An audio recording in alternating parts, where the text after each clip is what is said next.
The Spanish alphabet pronunciation.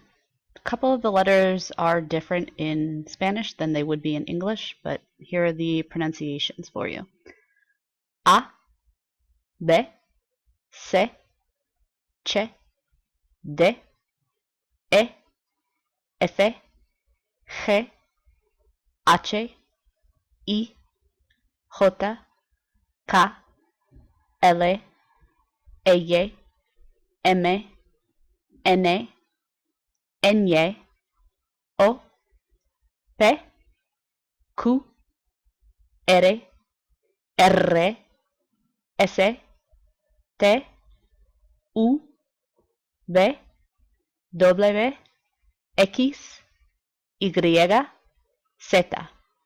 You will notice that the B and the V should sound exactly alike. You actually can't tell usually how to spell a word if someone spells that letter, because B and V sound exactly alike.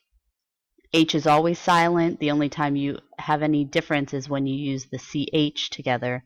That makes che.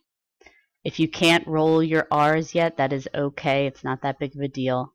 You can always just try to say doble R to mean double R if you cannot pronounce the roll.